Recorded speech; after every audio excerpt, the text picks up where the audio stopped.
Olá, eu sou a Edna Delise e hoje eu vou conversar com a professora Giovana Tavares. Olá, Giovana, como vai?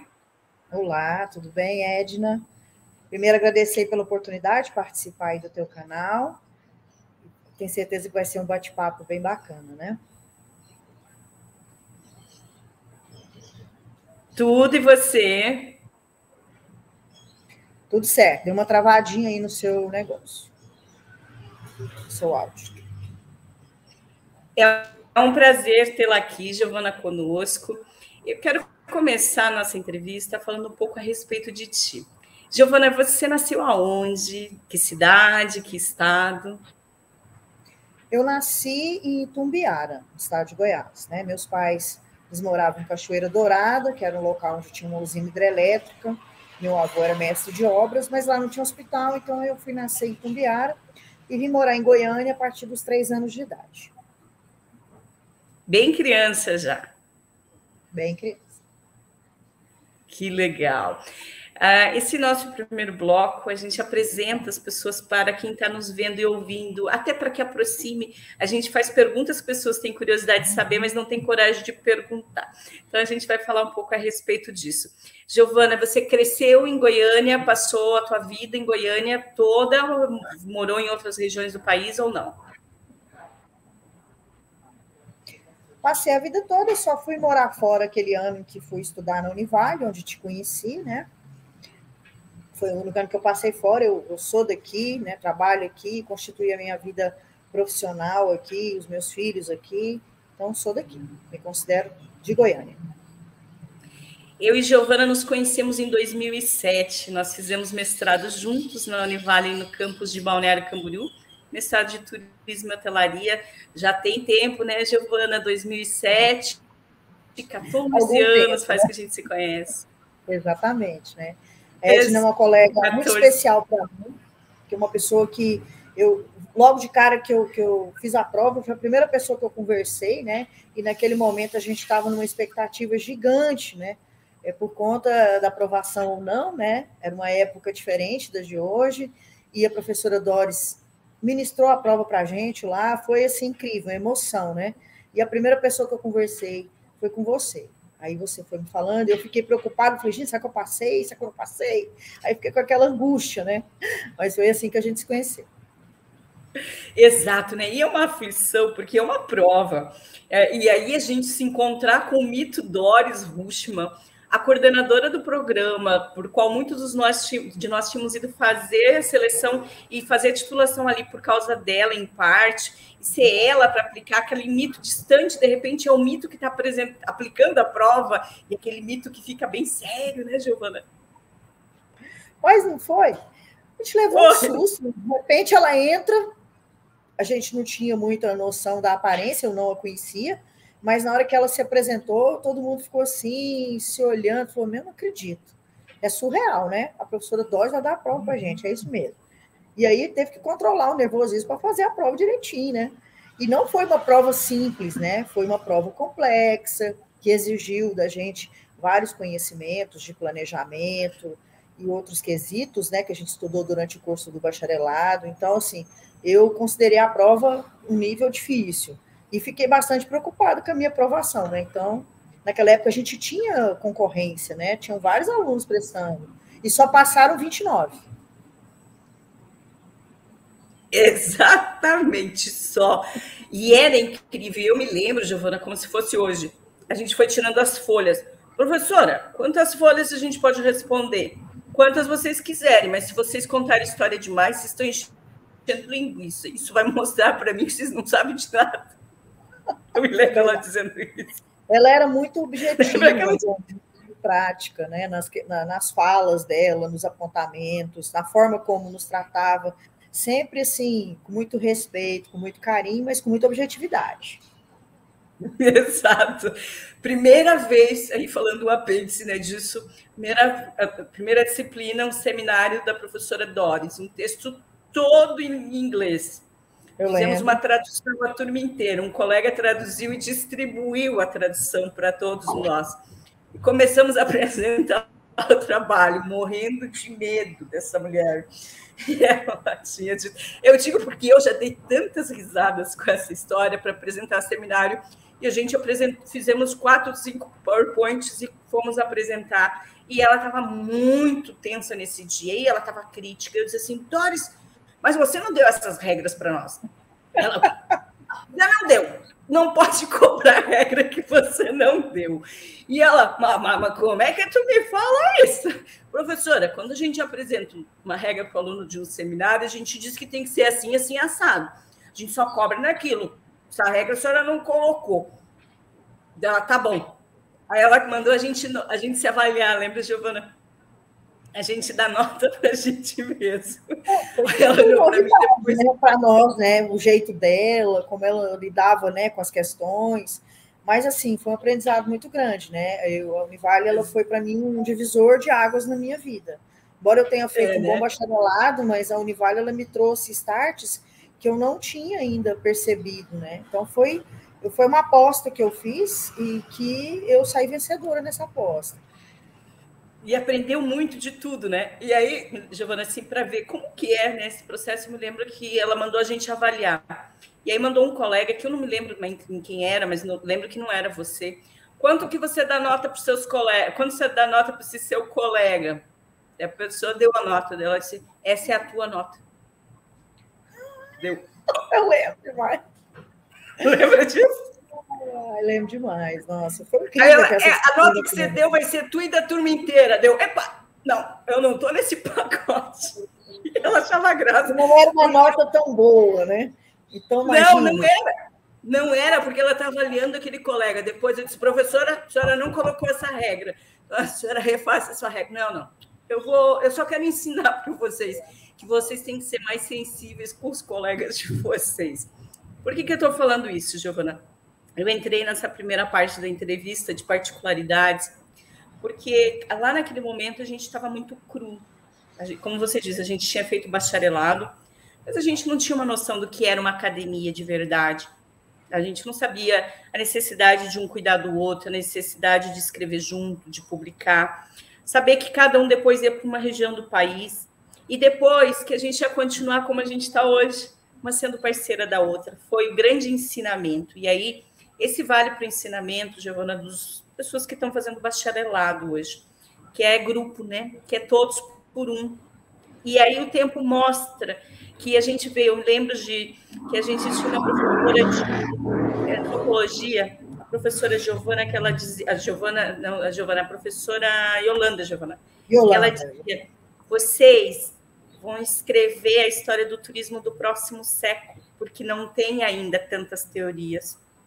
E hoje, passado 13 anos, quantas coisas a Giovana Tavares já fez, cada um da nossa turma fez, na imensa maioria dos nossos colegas estão fazendo ou já fizeram doutorado, por toda aquela estrutura que a gente teve naquele momento, né?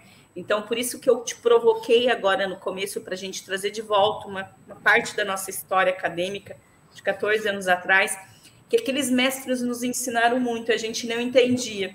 E a gente era, apesar de já não ser tão criança, mas a gente ainda era verde, não era verdade? Verdade, sem dúvida, muito verde.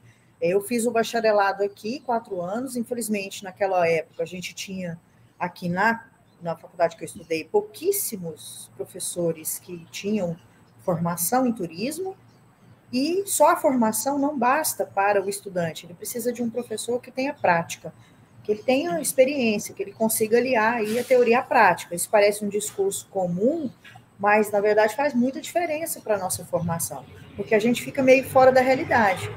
Então, é importante a literatura, os livros, os autores, mas também é importante o mercado. As pessoas precisam entender como é que funciona essas relações mercadológicas, que vem mudando ao longo do tempo, à medida em que a própria sociedade muda, em que o comportamento desse consumidor muda, que os valores mudam, as políticas, enfim, tudo influencia, né, nesse consumo do turismo, que a priori é uma atividade dinheirista, mas a gente precisa entender que ele precisa ser bom primeiro para a comunidade, depois para os turistas. Aquela velha premissa que está em todas as literaturas e que não se consegue efetivamente colocar na prática. Exato. Giovana, como é que foi o turismo? Você sempre sonhou trabalhar com turismo? Como é que foi ir para o turismo, Giovana? Bom, desde criança eu sempre gostei, né, de fazer eventos. Minha mãe me colocava num ônibus com 8 anos de idade aqui, e meu avô me pegava lá em Barretos. Então eu já tinha isso era muito fácil para mim, viajar, observar. Então eu sempre fui muito observador. A minha vida profissional, ela começou em banco, depois eu estudei matemática e fui para a sala de aula, eu dei aula por muitos anos de matemática, e chegou um ponto que meu braço não conseguia mais se mexer, porque eu trabalhava muito, de manhã, tarde à noite, e eu sempre me encantei com a área do turismo. Em Goiânia, teve um primeiro curso de turismo, o segundo curso de turismo, eu entrei na 4ª turma, e eu falei, não, eu vou fazer esse curso porque eu vou poder continuar na sala de aula.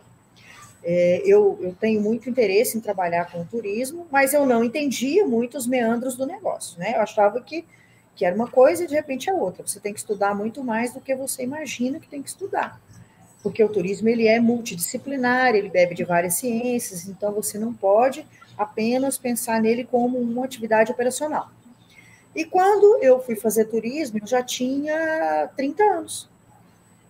E aí eu fui para a faculdade, fiz o vestibular. Naquela época ainda tinha vestibular, assim, aquele vestibular de prova mesmo. Fui lá, fiz, era uma instituição particular, eu tinha muita dificuldade financeira, mas eu dava aula particular de matemática, eu continuei dando aula particular, eu continuei dando aula na escola, e eu conseguia pagar aquilo ali com muita dificuldade.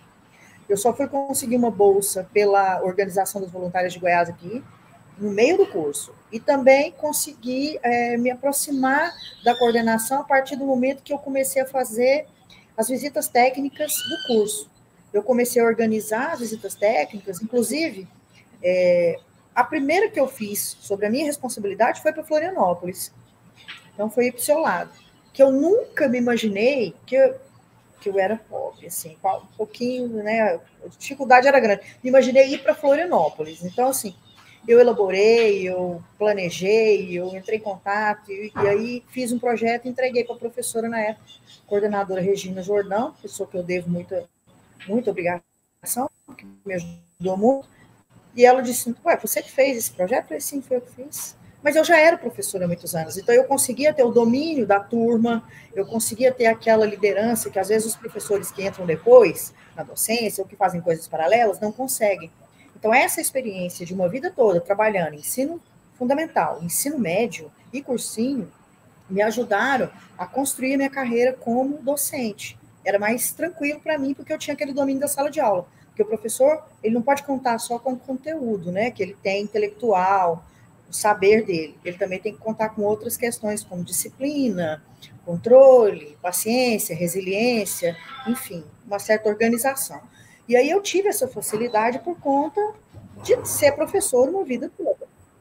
E aí eu falei, bom, eu vou fazer esse curso de turismo para ser professora, eu vou continuar fazendo aquilo que eu gosto de fazer. E fui para esse laboratório de turismo e comecei a trabalhar com essas visitas pedagógicas. E eu conseguia fazer links pedagógicos que às vezes os meus colegas professores lá, na ocasião, eu não era professora, não conseguiam. Então eu conseguia aliar a teoria à prática e transformar aquelas visitas técnicas em momentos realmente de práticas para aqueles estudantes, embora eu ainda estivesse ali no processo de ensino e aprendizagem, por conta de estar no meio da graduação. Mas eu conseguia isso, e eu fui adquirindo um know-how nisso, fazendo muitas.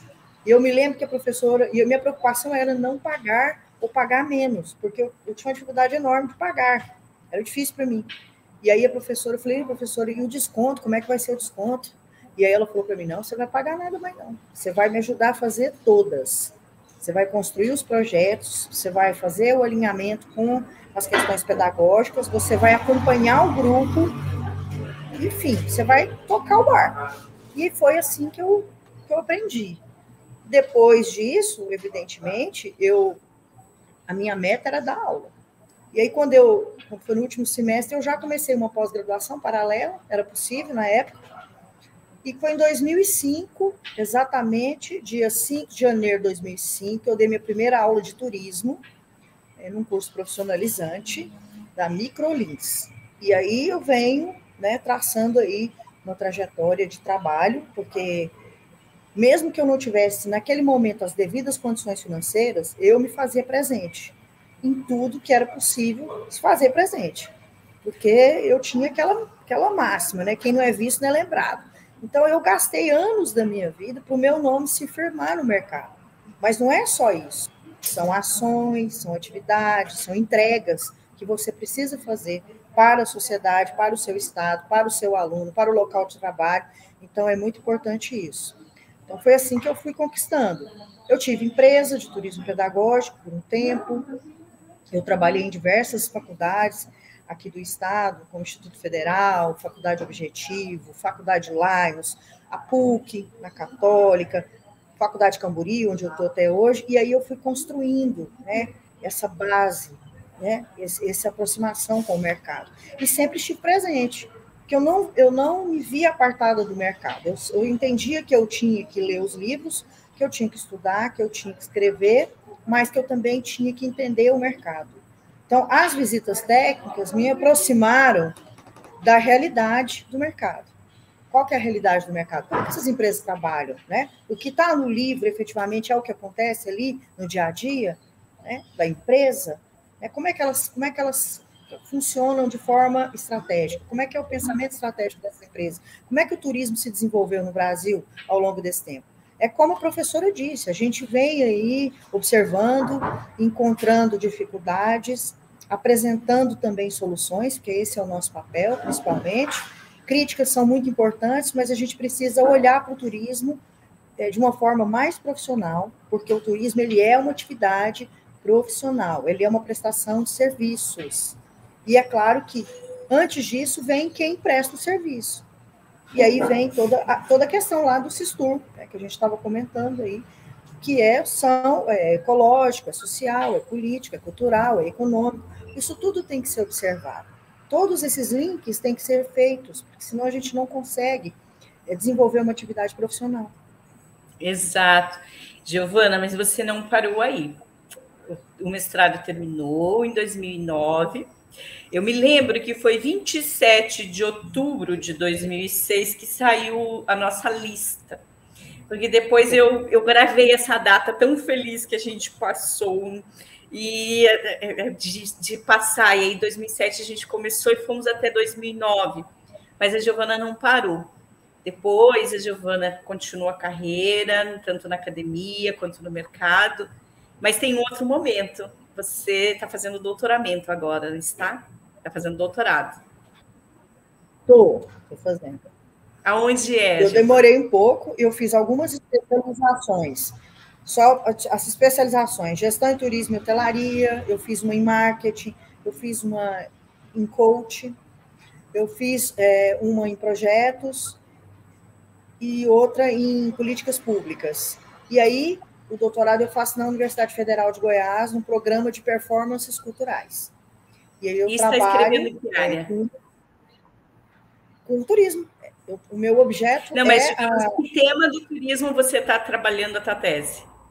Ah, tá. Eu continuo trabalhando os conflitos das comunidades, assim como eu trabalhei na minha dissertação, né, que eu trabalhei os conflitos entre Pirenópolis e Cidade de Goiás, e na minha tese eu trabalho os conflitos nas comunidades da Ilha Grande, Angra dos Reis, Rio de Janeiro, que é um local que eu gosto muito, fiz muitas visitas técnicas, estou sempre lá, e eu acabei me interessando muito por aqueles conflitos, e continuo utilizando as teorias das performances para discutir esses conflitos, que são dramas sociais, né? De um lugar que era presídio e hoje é uma ilha que tem funcionamento mais voltado para a atividade turística e para a pesca ainda. Então, eu tenho feito isso. Olha, por conta desse meu interesse lá na ilha. Mas você falou uma coisa muito interessante agora. Depois eu fiz outras pós em outras áreas. Você falou, levei um tempinho para fazer doutorado. Eu também levei 7 anos. E aí estou falando isso para aqueles que estão nos vendo agora, vão ver essa entrevista e depois vão ver o bloco falando sobre a Giovana, que a gente precisa de um amadurecimento nesse processo. Não que a pessoa não possa terminar o mestrado e já seguir o doutorado, mas essa ida para o mercado, para a academia, faz com que a gente amadureça um pouco mais para depois escrever com mais solidez uma tese, porque você falou, a gente saiu do bacharelado e foi direto para o mestrado. E quando a gente se deu conta da realidade que a academia exige, a gente tem um prazo muito curto para defender uma dissertação, e depois para a tese, também no doutorado, apesar de depois ter 4 anos e prorrogáveis mais 6, mas tem um processo de crescimento, não é, Giovana? Sem dúvida. Para mim, assim, eu gostaria de fazer o doutorado, mas eu quis escolher um programa em que eu pudesse falar de algo que eu entendo. Se eu não tiver do meu equipe, por que eu escrever uma tese de doutorado? Né? Tese tem que ser algo que eu vou contribuir socialmente com determinada localidade.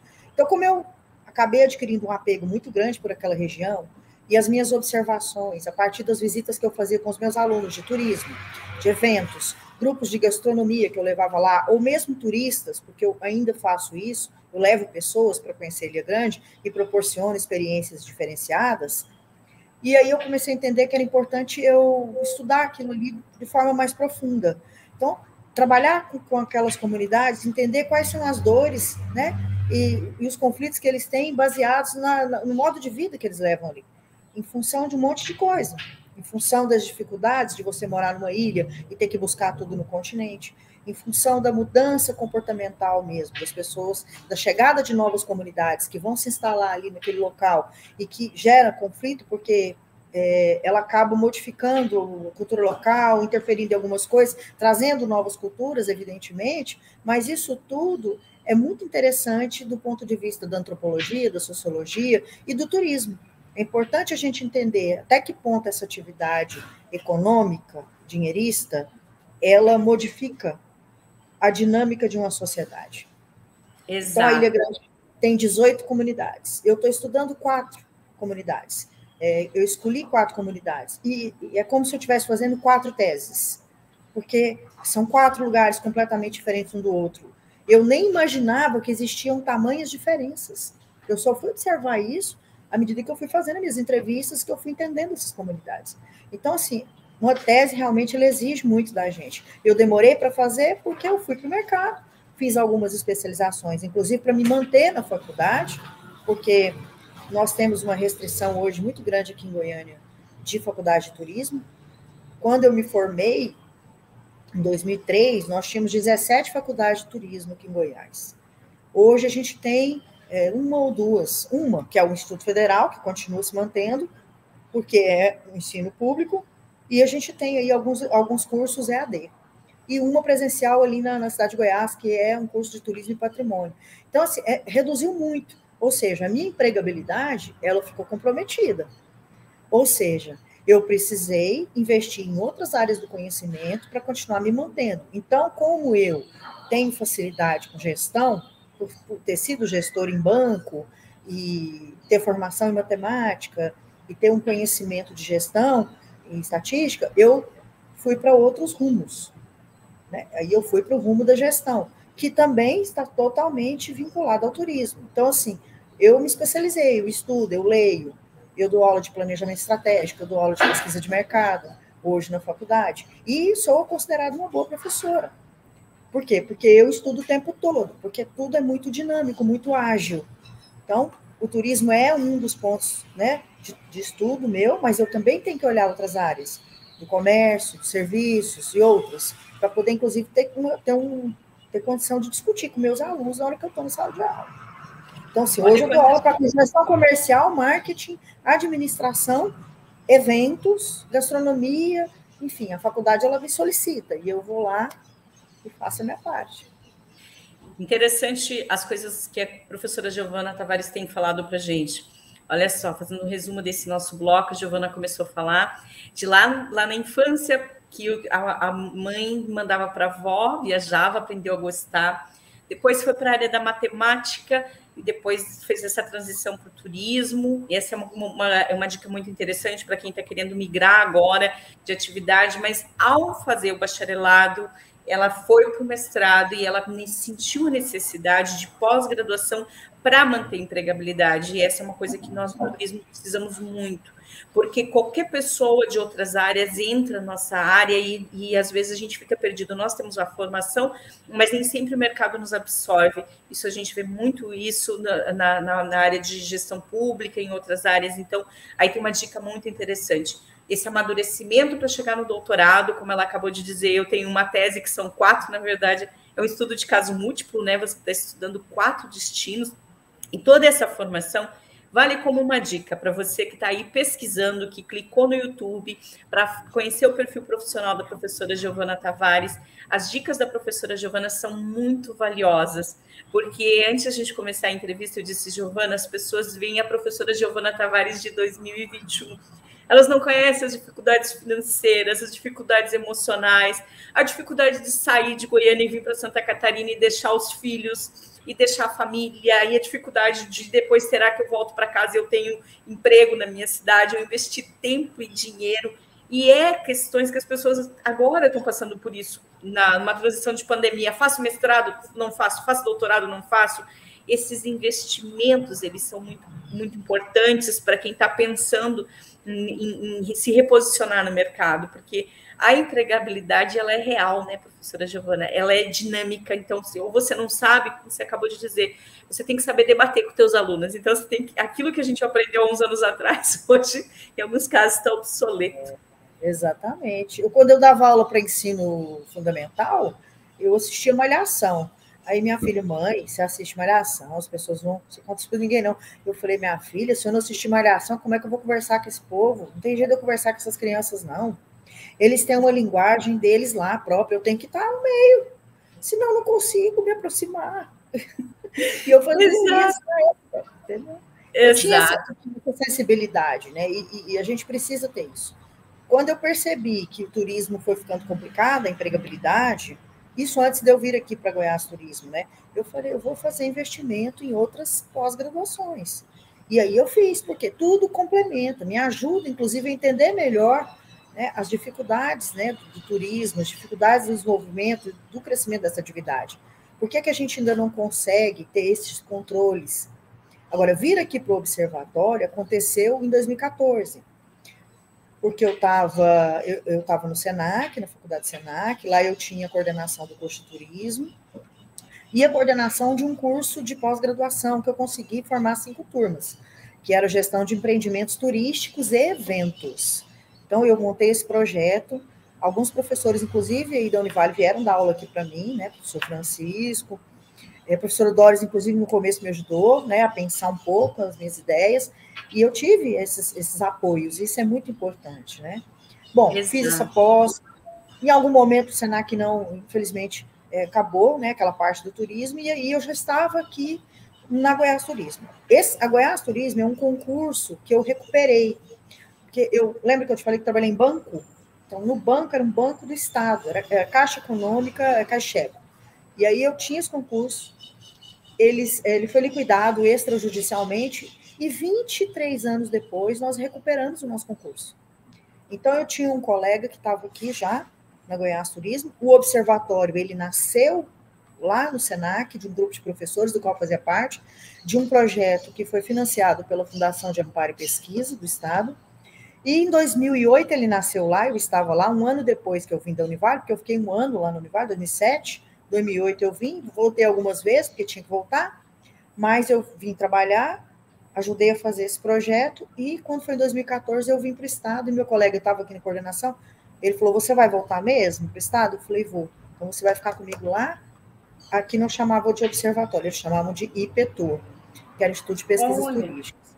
E aí eu vim. Giovana, agora vamos fazer uma transição. Eu quero que você conte um pouco sobre o observatório para a gente. A gente vai encerrar esse bloco e aí a gente vai começar a segunda parte, que é a do Observatório do Estado de Goiás, do Observatório do Brasil. Nós conversamos agora nesse primeiro bloco com a professora Giovana Tavares, falamos a respeito da carreira da professora Giovana, ela contou um pouco a respeito de como foi essa trajetória dela para chegar até aqui. Em seguida, a gente vai falar sobre uma outra coisa. Nós vamos falar sobre um tema muito interessante que as pessoas querem saber, que é o Observatório do Turismo do país e Observatório do Turismo do Estado de Goiás. Eu estou conversando com a professora Giovana Tavares, eu sou Edna Delis, e você pode se inscrever aí no canal do YouTube, é só clicar em inscrição. Professora Giovana, vamos voltar agora a falar sobre o observatório. Então, que ano você foi aí para Goiás Turismo? Eu vim para cá em 2014. Ele nasceu em 2008 e eu vim para cá em 2014. Quando eu cheguei aqui, ele estava passando por um processo de dificuldade para se manter aqui na Goiás Turismo. Por quê? Porque não é fácil, né? Você provar, digamos assim, para as pessoas que estão no governo, na gestão pública, que a gestão de dados é importante para a gestão estratégica do governo, do Estado, das políticas públicas e do turismo. Então, a gente ainda tinha pesquisas muito incipientes, os nossos boletins eram boletins ainda pequenos, frágeis, com poucos dados, e é claro que a gestão de dados no Brasil, tanto os dados secundários quanto os primários, elas vêm crescendo, né? Principalmente a base de dados secundária, ela vem modificando, ela vem tendo aberturas, você tem os microdados, você consegue chegar a determinados cálculos e indicadores, a partir de que isso fica melhor, né, mais aberto para a comunidade, para as pessoas que mexem com pesquisa. E quando eu vim para cá, a gente foi construindo uma história nova. Por quê? Existiam alguns questionários padrões, algumas coisas padrões, aí eu comecei a olhar. E aí meu colega falou, não, olha tudo, investiga tudo, vê o que você pode fazer, o que você pode melhorar. Eu nunca tinha trabalhado efetivamente num observatório. Trabalhei no projeto e na época aconteceu, por exemplo, uma coisa que eu não concordava, que era contratar uma empresa para fazer a pesquisa, que é uma coisa que eu tinha que estar fazendo. Então, lá no Senac, na ocasião, nós fizemos isso. E aí a gente depois escrevia artigos com os resultados e ia apresentar nos eventos. Aqui estava acontecendo a mesma coisa quando eu cheguei. E aí eu falei, não, eu mesmo vou fazer essas pesquisas. Ele, você? Eu falei, eu mesmo. Me dá aí o que é. Deixa eu ver. Aí pegava a prancheta, ia lá, me deslocava, fazia viagem. Eu mesmo entrevistava. Se não tinha pesquisador, eu arrumava o voluntário, eu dava o meu jeito, mas saía. Por quê? Porque eu entendia que a gente tinha que ter essa aproximação com o respondente, a gente precisava entender a pesquisa. A pesquisa precisava nascer de um projeto, de um problema, evidentemente, de uma situação hipotética, ou que a gente percebia, e aí, a partir disso, a construção desse formulário ou desse questionário, baseado nas denominações de questões que iam atender, fazia o pré-teste e ia para o campo. E depois voltava com isso para cá, tabulava os dados, transformava isso num relatório técnico e estatístico e apresentava os dados. Então, eu fui trabalhando de uma forma diferente. Em 2016, meu colega saiu, e aí eu fiquei aqui na coordenação, continuei, porque aí eu sou funcionária pública, e isso ajuda bastante, porque tem uma continuidade, ou seja, o meu trabalho ele é contínuo, claro, eu não corro efetivamente o risco de sair, né, nas mudanças de gestão, e aí eu comecei a trabalhar com outro ritmo, né, fazer outras pesquisas. Criei portfólios, criei serviços, para que a gente pudesse atender os municípios turísticos. Goiás hoje tem 10 regiões turísticas, 79 municípios turísticos, então a gente está aqui disposto aqui e tem atendido esses municípios a partir das suas demandas. É claro que... Professora, eu quero te fazer uma pergunta que as pessoas que estão lá pesquisando, elas fizeram uma pesquisa Observatório do Turismo. Eu quero que, antes de a senhora dê sequência ao seu trabalho, explicando a respeito de como foi o observatório aí no estado de Goiás, você diga para a gente o que é Observatório do Turismo, para quem clicou ali só para conhecer o termo Observatório do Turismo. O que é um Observatório do Turismo? Bom, é um conjunto, né, de pesquisadores que observam e sistematizam informações. A princípio, né, esse observatório aqui, ele foi construído apenas para utilizar informações que já existiam, né, e colocar ali como um repositório de informações. Depois, ele começa a ter as suas próprias pesquisas, ele começa a idealizar seus próprios projetos. Então, qual que é? O ideal de um observatório é que ele monitore questões de emprego, renda, todas as questões que envolvem os fluxos, né, os movimentos, as demandas, certo? E também façam outras pesquisas pontuais. No caso, nós fazemos aqui até planejamentos estratégicos.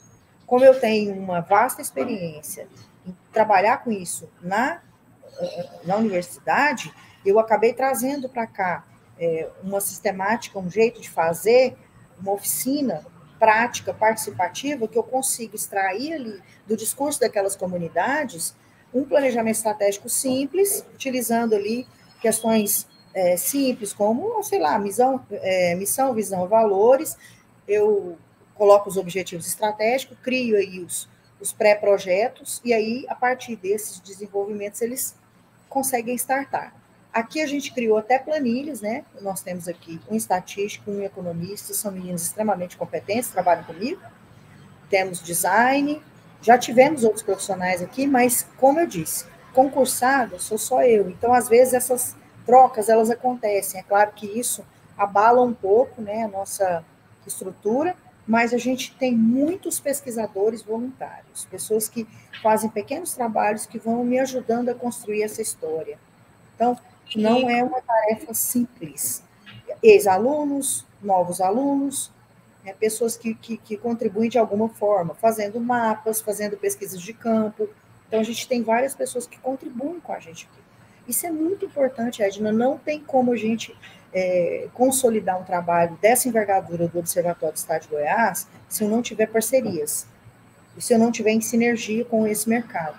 Então, os municípios nos solicitam aqui e a gente estrutura, o projeto vai para o campo, faz, depois, claro, tem um tempo, né, de maturação desse projeto, da construção, da escrita dele, a gente tem as metodologias, aí a gente passa para um design, eu tenho uma design aqui, só do observatório, eu tive essa conquista, que não é fácil, e a gente entrega um documento lúdico para ele também, que aí ele vai poder olhar por meio de infográficos, de Power BI, enfim, ele consegue compreender.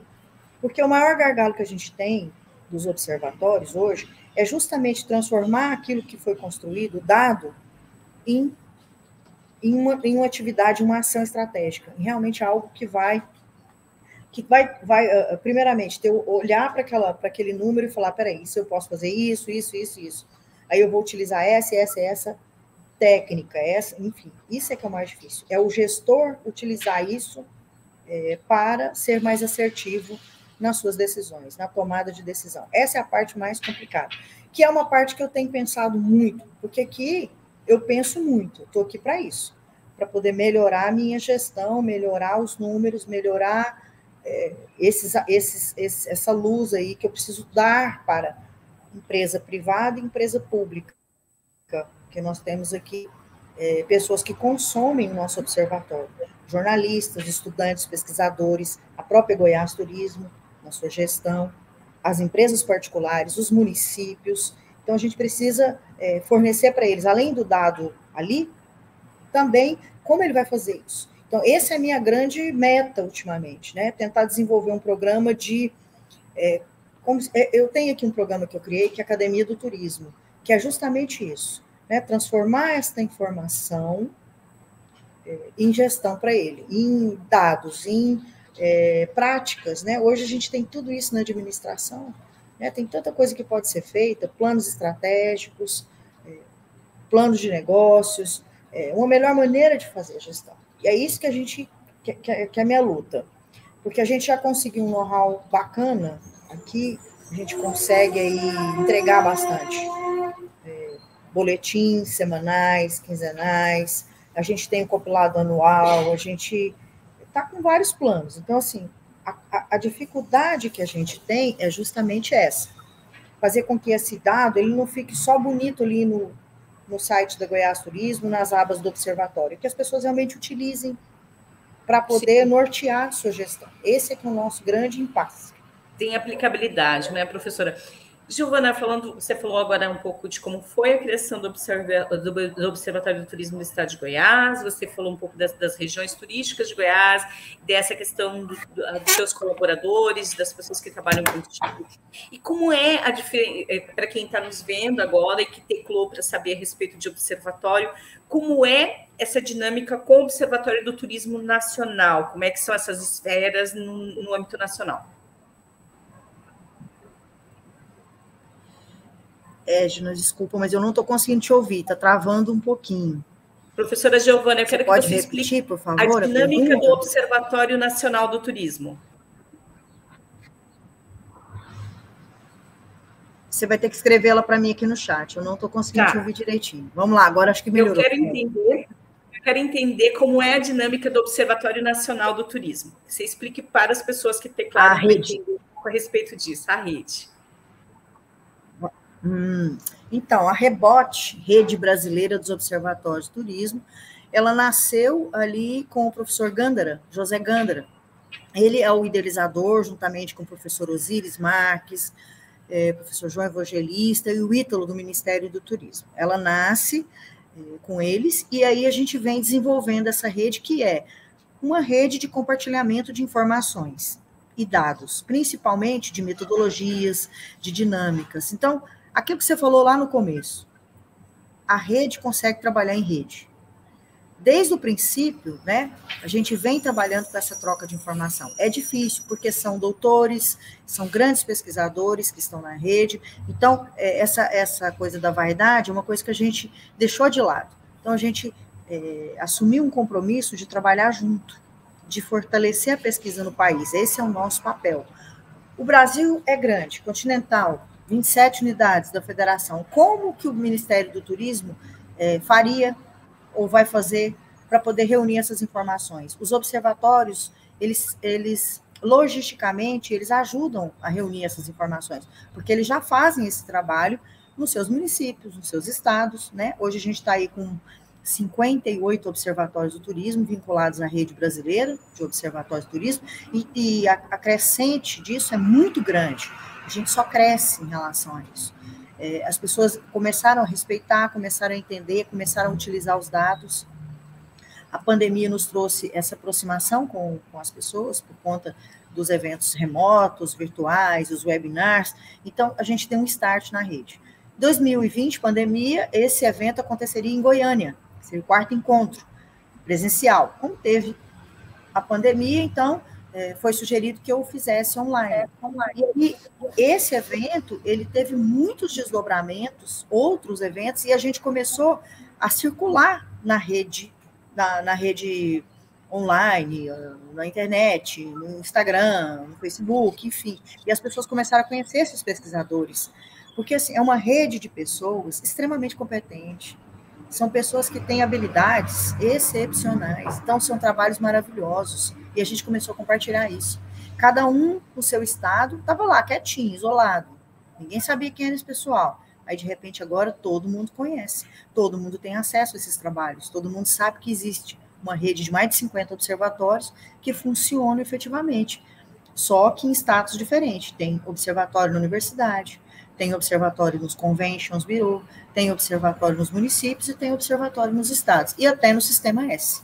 Então, assim, é uma diversidade de observatórios, de núcleos de pesquisa, que fazem trabalhos para atender as demandas dos seus estados, dos seus municípios, né, e dos seus demandantes. Então, é muito importante a gente entender que os observatórios cresceram, amadureceram, começaram a encontrar mais o seu lugar, o seu papel, né? Para que serve um observatório, como você perguntou? Ele é um repositório e também um produtor de informações, de dados, porque ele, se ele tiver condição, ele vai trabalhar com a questão da base de dados que ele vai construir primária. A gente aqui sempre trabalhou muito com primário. Secundário a gente usava, né, aqueles dados principais, e aí a pandemia nos trouxe o quê? A pandemia nos trouxe uma necessidade de começar a trabalhar mais os dados secundários e também fazer pesquisa online, web. Até o ano de 2019, a gente fazia uma pesquisa web por ano, que era o pós-carnaval, para ver onde o goiano passou o carnaval. Com a pandemia, a gente passou a ter que fazer tudo online, ou seja, é uma readaptação de tudo para nós, né? Como entrar nesse mundo online e conseguir ser bem-sucedido e obter respostas nas nossas pesquisas. Desde março, da segunda quinzena de março, a gente percebeu que a gente precisava monitorar o setor por conta da pandemia, porque ia ter uma queda, né? Se esperava que tivesse uma queda a partir do momento que tudo foi fechado, enfim, houve o isolamento social, etc. Então, eu criei aqui um boletim especial. Esse boletim, ele saía toda semana. Era um boletim por semana, toda sexta-feira. Eu monitorei o Estado com pesquisas de sondagem empresarial, que começou lá com a rede brasileira, nós fizemos uma com quase 5.000 respostas no Brasil, e aí aquilo ali me deu o start para fazer especificamente aqui em Goiás, e aí eu comecei a monitorar o setor, criar outras pesquisas para saber qual que era a segurança, como é que esse turista se sentia seguro, o que ele esperava do destino, enfim, nós fizemos muitas pesquisas online para atender aí todas as regiões turísticas, para eles poderem entender que tipo de normativas eles tinham que adotar, que tipo de biossegurança, enfim, a gente foi tentando contribuir com os destinos por meio destas pesquisas que a gente foi fazendo aqui. Então, 2020 foram 41 boletins, um por semana, 41 semanas, trabalho árduo. Então, a gente monitorou a arrecadação, a gente monitorou o CAGED, a gente monitorou os dados, né, que interessam aos municípios de emprego, de renda. E 2021 a gente criou um novo boletim, quando a gente começou a retomada, né, que as coisas começaram a ficar um pouquinho mais cor-de-rosa. Aí a gente fez o boletim da retomada, que é quinzenal, e aí eu também continuo mantendo aquela questão de fazer as nossas pesquisas e buscar também outros dados de institutos de pesquisa que são renomados, que fazem pesquisas que a gente pode confiar, e aí a gente promove essa discussão. Então, a gente trabalha mundo, Brasil, Goiás. E a rede, ela nos traz isso, esse conhecimento. Você começa a perceber, assim, que é possível você usar o trabalho do outro como modelo para você, dando o devido crédito aos profissionais. Então, tem observatórios do turismo que são excepcionais, assim. E os que estão em construção, é maravilhoso você ver que as pessoas estão se preocupando com dados, estão se preocupando com uma melhoria na sua gestão. E a gente tem ajudado aqui, o Observatório de Goiás, a construir outros observatórios. A gente tem aqui, eles pedem, a gente atende, explica tudo que pode ser feito, como acessar esses dados nas bases aí do governo, e, enfim, a gente vai ajudando os colegas aqui e fortalecendo essa rede que realmente funciona como uma rede. Incrível isso, né? Porque aquilo que nós começamos a falar na nossa entrevista, a importância do grupo, do todo. O todo é maior do que as suas partes. A própria teoria da complexidade de Edgar Morin fala sobre isso, né? A gente começa lá atrás, numa outra teoria, e aí a gente chega lá no Morin, que ele diz que uma parte isolada, todas as partes são importantes, mas o todo também. E aí, o que você acaba de dizer nesse bloco que a gente falando a respeito dos observatórios é a importância desse todo. Você vê o mundo, você vê o Brasil, depois você vê o estado de Goiás e você vê todas as regiões turísticas do teu estado. Isso é muito interessante para que as pessoas entendam a dinâmica. Então, nesse bloco, nós tratamos a respeito do que é o conceito do Observatório do Turismo do Estado, como foi feito o Observatório do Estado de Goiás, como é o Observatório do Turismo no país, porque as pessoas às vezes não conhecem, e muitas das quais possam ter clicado aqui para entender um pouco a respeito disso, porque estão se deparando, trabalhando na atividade turística, e agora, José, como é que eu faço? Então, vou aprender com quem sabe. Vou aprender com a professora Giovana Tavares, que tem muitos anos de estrada no Observatório do Turismo. Então, Giovana, é muito rico para a gente poder compartilhar esse conhecimento, e como ele fica nessa plataforma do YouTube para pesquisas futuras, a gente passe esse conceito para e passo para que as pessoas possam entender um pouco a respeito disso, de como que pode ser isso aplicado no dia a dia. O que você acaba de trazer para a gente, desse boletim semanal na pandemia, dessas pesquisas online, é muito interessante, de como foi fazer desse limão uma limonada, né? Daqui a pouco a gente vai falar um pouco a respeito disso, Vamos falar também um pouco a respeito dessa relação, né, do turismo pós-pandemia, qual que é a visão da professora Giovana Tavares.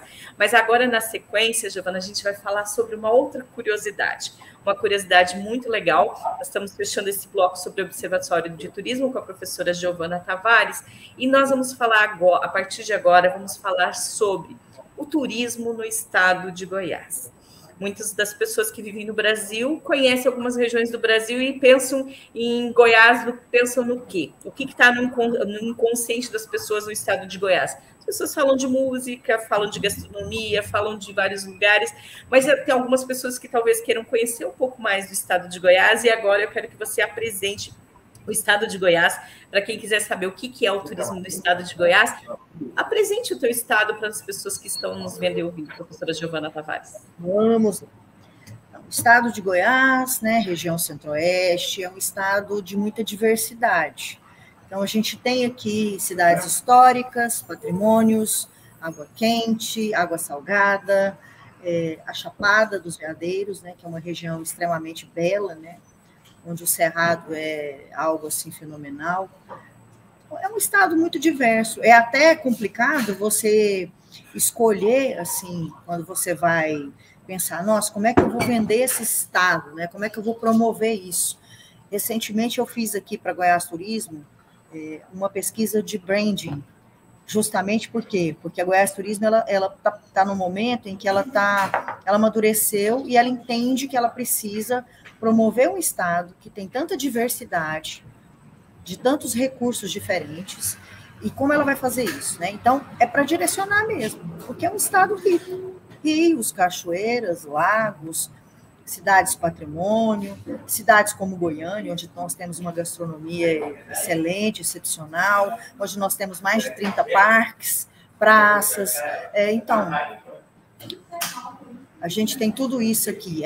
É muita coisa num estado riquíssimo, onde as compras hoje é um foco que a gente tem, o foco das compras, o foco das feiras, o foco das praças, e as cidades do interior, elas são aprazíveis, elas são rurais, elas são diferenciadas em vários aspectos gastronômicos, das paisagens, da fauna, da flora, das cachoeiras. Então, é um estado rico. É complicado você criar uma imagem única. Então, não dá para a gente falar de Goiás só como um tipo de atratividade, porque a gente tem muita coisa. A gente tem festivais fantásticos, né? Eventos maravilhosos, como Vila Mix, que é um evento onde tem o maior palco, né? Considerado um dos maiores palcos aí do mundo. A gente tem o Bananada, que é um festival de música alternativa, entre outros. Então, Goiás está muito vinculado à questão musical.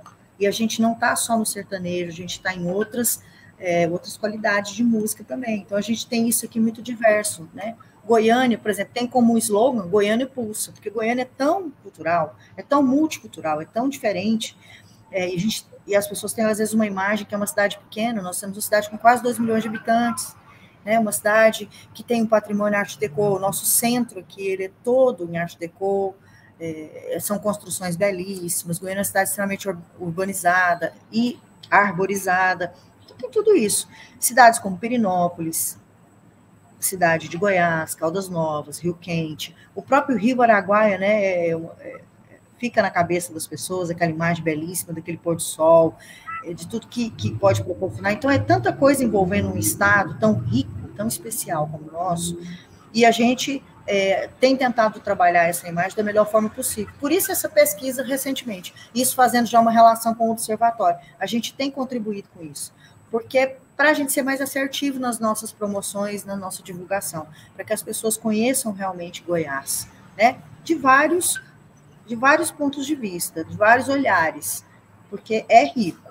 A gente não tem mar, mas rios, cachoeiras, né? E a água salgada está onde, Enfim, a água salgada está em Cachoeira Dourada. Ela é termal e mineral. Como eu nasci lá, né? Então eu vou puxar um pouquinho aqui. Em Cachoeira Dourada tem essa usina hidrelétrica e tem essa água termal mineral, que é uma água que você pode, que ela cura ela tem vários tipos de cura, tanto você tomando banho nela, quanto você tomando ela. Então, assim, é um lugar, assim, que não tem uma divulgação que merece. Por quê? Porque é interior, aí tem certas dificuldades, né? O Brasil, né, a partir do momento que a gente teve aí o PNMT, se a gente pensar nas políticas públicas, a gente vai ver que algumas coisas não foram tão boas, porque, às vezes, naquela época, a gente não tinha maturidade para desenvolver o produto turístico de uma cidade como essa, por exemplo, né, que não tinha condições de fazer investimento e não entendia a importância econômica e social do turismo. Então, isso tudo, ao longo do tempo, nós fomos tendo esse amadurecimento. Nós estamos vivendo um momento diferenciado. Nós tivemos aí quase 2 anos para parar para pensar no turismo. Como é que a gente está fazendo gestão de turismo? Então, é diferente. Então, a gente teve lá Fernando Henrique Cardoso com aquelas políticas do PNMT, depois vem aí o Ministério do Turismo, né? O Ministério do Turismo com o outro governo, do Lula, e aí a gente vem avançando, né? Então, tudo é novo, inclusive o nosso ministério, a forma como ele trabalha. Por isso que a gente precisa dos observatórios, por isso que a gente precisa se unir, por isso que a gente precisa trabalhar em rede, porque senão a gente não vai conseguir colocar o Brasil no patamar que ele merece, justamente em função de tanta diversidade. E o estado de Goiás é campeão de diversidade. Se você procurar aqui por vários tipos de turismo, você vai encontrar. Então, as pessoas Onde precisam... as pessoas têm acesso a essas informações? Qual é o endereço da internet para as pessoas pesquisarem, Giovana? A gente hoje, você coloca no Google lá, você encontra tudo, né? Mas a gente tem o site da Goiás Turismo, é o site institucional da Goiás Turismo, né? A gente tem o nosso Instagram, então é goiasturismo.gov.br. A gente tem o nosso Instagram. Repete ele. Repete ele. Goiás Turismo. Tá. goiasturismo.gov. Deixa eu só falar certinho para você.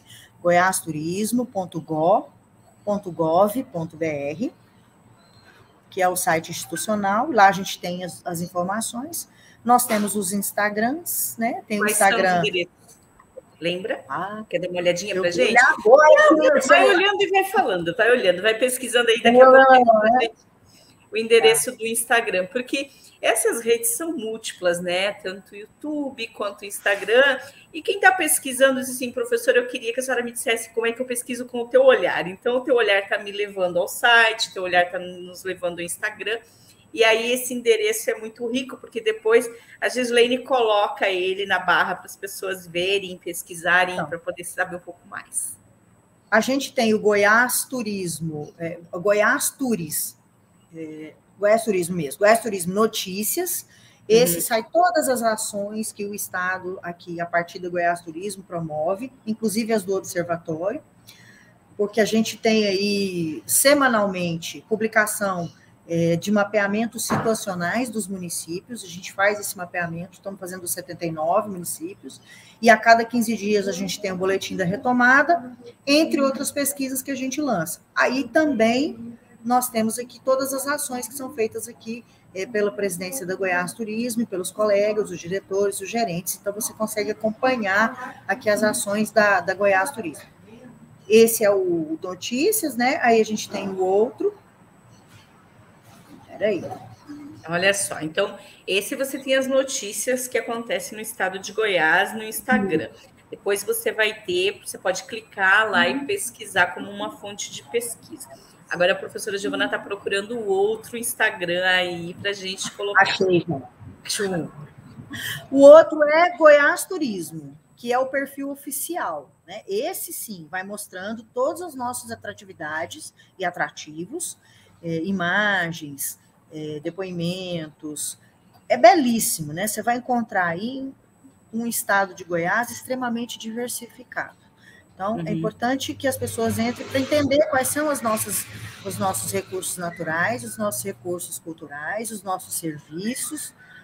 Esse é. E o Observatório do Turismo, ele tem também um Instagram, também publicamos ali tudo que fazemos, né?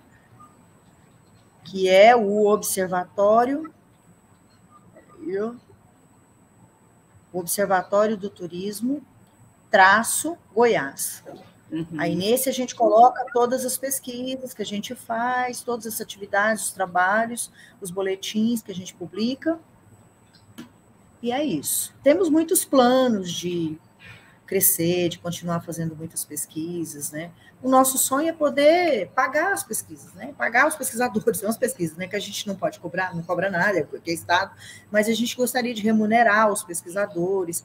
Mas são questões complexas, nem sempre dá. Às vezes, quando a gente tem parceiro, a gente consegue, porque é muito importante valorizar, né, o profissional que vai para o campo, né, Edna? Ele realmente existe um desgaste muito grande, é preciso que ele tenha técnica para fazer este trabalho, então a gente prepara, a gente monitora, a gente dá cursos antes, a gente explica, a gente ensina, e ele vai para o campo, e aí, evidentemente, que isso também vai contribuir com o desenvolvimento dele como profissional. Com certeza. Professora, você falou na nossa entrevista, né? Durante o tempo todo da nossa entrevista, a gente falou um pouco sobre pandemia, sobre a mudança. Qual que é a sua leitura a respeito dessa transição de pandemia? Porque a pandemia ainda não acabou, apesar de algumas pessoas acharem, e a nossa atividade turística é um problema, porque é a primeira que fecha, a última que abre. E o produto turístico ele só é consumido no destino. Ele não pode ser estocado, não pode ser feito promoção, e não pode ser vendido entregue no delivery, nem vendido por mercado eletrônico. Então, nós não temos como migrar. Na verdade, a gente precisa fazer o nosso trabalho, dever de casa, que é ter segurança e proteção dos nossos destinos, disso a gente sabe que não escapa. Mas qual a sua leitura sobre isso, professora? É a nossa última pergunta da nossa entrevista de hoje. Bom, eu entendo que o profissional que está aí à frente da atuação do mercado, principalmente, ele precisa mudar. Ele precisa entender que o turismo é uma atividade empresarial, comercial, de serviços, e ela precisa ter gestão estratégica.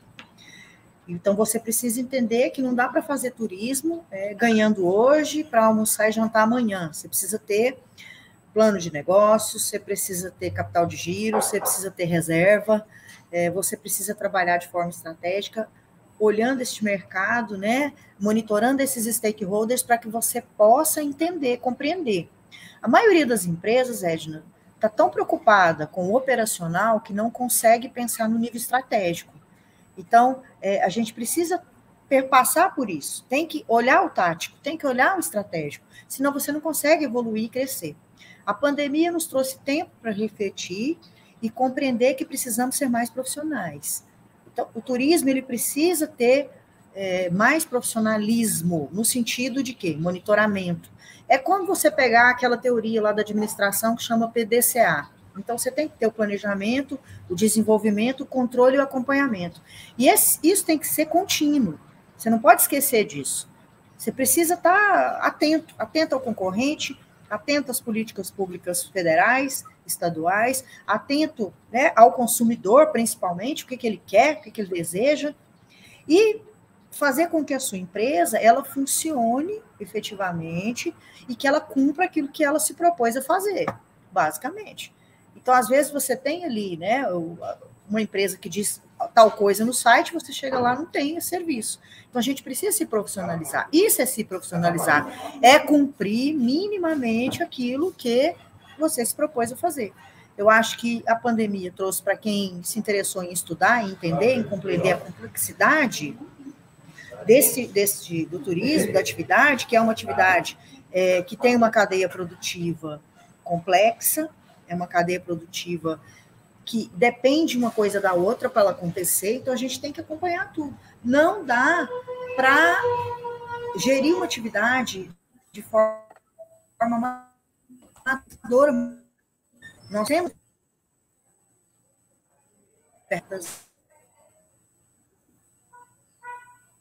tudo, né? A rede social ela nos trouxe a possibilidade de ter cursos, informações, enfim, a gente consegue monitorar este processo, né? A gente consegue entender essas dinâmicas melhor. A gente precisa organizar as nossas empresas contabilmente, administrativamente, a gente precisa entender isso. E, é claro, utilizar a pesquisa, utilizar a informação como algo que vai somar futuramente na minha tomada de decisão. Então, as empresas têm que amadurecer. Por mais que a gente tenha aí instituições como o Sebrae, que se comprometem aí a auxiliar o empresário com diversas ferramentas, como o Empretec, por exemplo, as empresas precisam dar continuidade a isso. Então, não dá para gerir o turismo só com, é bonito o meu lugar. Tudo bem, tá, mas e aí? Aí nós temos que pensar em questões sociais, ambientais, ecológicas. A gente precisa pensar num turismo mais responsável, tanto da parte de quem oferta, quanto da parte de quem procura. Então, é importante pensar nesse equilíbrio. A gente precisa pensar em equilíbrios. Então, não adianta ir com muita sede ao pote, querer ganhar muito dinheiro e não se preocupar aí com aquela frase banal lá da sustentabilidade, salvaguardar para futuras gerações. Nós temos que pensar na longevidade disso tudo. Onde é que isso vai parar? Se eu não pensar assim, eu não vou conseguir manter minha empresa, eu não vou conseguir manter o meu destino, né? Porque o turismo ele vai lá e se apropria das paisagens, se apropria da cultura, do patrimônio, mas ele precisa também fazer a parte dele. Então, não pode ser depredador. A gente precisa cuidar, entendeu? Cuidar. Essa é a palavra. Que tem uma coisa que faltou dizer. Para quem não sabe, a professora Giovana canta muito bem. Ela canta e encanta. Esse é um lado. Você canta ainda, professora Giovana? Às vezes eu canto. Eu gosto muito de cantar, né? Nessa pandemia, tem uma música que tenha a ver com ela, professora? Te vem à cabeça uma das músicas que você canta? Que tem... Acho que tem uma do Chico, eu até gravei ela, né? Canta um pedacinho para a gente fechar. Nossa, eu teria que lembrar. Eu teria que lembrar. Nenhuma estrofe você lembra para a gente fechar nossa entrevista? Eu te peguei, né? Pegou. Se eu tivesse me avisado antes, eu tinha me preparado, né? Nossa, eu teria que procurar o vídeo para lembrar. Mas uma que te vem à mente agora, porque a intenção da nossa entrevista é que as pessoas se sintam parte dela, como se fosse uma conversa com todo mundo. Ela tem um roteiro, tem uns blocos, mas ela tem a função de aproximação. E aí eu me lembrei, quando a gente falou que Goiânia é uma cidade da música, eu disse, pois é, tem uma amiga chamada Giovana que canta e encanta. Vou pedir para ela cantar alguma coisa aqui de recomeço. Olha só, a Gislaine diz que a Giovana cantando aqui vai ser show de bola. Olha, a única música assim, que me vem à cabeça foi uma que eu cantei outro dia. Tá, e ela fala de amor, né? Eu acho que esse amor que a gente tem aí pelo nosso trabalho, pela nossa profissão, né? Por tudo aquilo que a gente acredita, pelas nossas escolhas, porque não é uma profissão fácil, né? A gente demora um pouquinho para ganhar dinheiro, para ganhar reconhecimento, respeito, para se manter nela, não é nada fácil. Então, assim, outro dia eu fui numa festa e eu cantei... Como é que é? Eu me arrepiei. A nossa profissão é difícil demais. Se manter nela não é nada fácil. Não é, menina, eu tenho sofrido aí com esse negócio, porque a gente precisa também ter o retorno financeiro, né? Sim. Isso é uma coisa que me incomoda muito, sabe? Às vezes as pessoas ocupam posições estratégicas e tomam espaços dos turismólogos. Por isso que eu tento me preparar cada vez mais para me tornar uma profissional imprescindível para o mercado. Porque, assim, claro que para eu ganhar eu preciso dar alguma coisa a mais. Então, eu sempre falo com os meus alunos, quando eles falam, eu quero ganhar tanto, tanto, tá, mas você jogou aonde? Real Madrid, Barcelona, Manchester, onde é que você jogou? Porque não é que escolher a profissão errada. Eu querer ganhar milhões e não ter o know-how para oferecer. Exato. Não adianta, né? Canta aí pra gente, vai. Canta um pedacinho. A Giovana também está aqui. A Gislaine está dizendo para a Giovana cantar pra gente. Meu Deus do céu. Eu sei um vozeirão, Gislaine, que você vai ver. Vamos cantar essa, porque acho que é do amor que eu tenho assim, por essa profissão, né? Eu sei que vou te amar, por toda a minha vida vou te amar. E em cada despedida vou te amar, desesperadamente. Eu sei que vou te amar, e cada verso meu será para te dizer que eu sei que vou te amar por toda a minha vida. Eu sei que vou chorar, a cada volta tua vou chorar. Mas cada volta tua de apagar o que esta ausência tua me causou. Tá bom?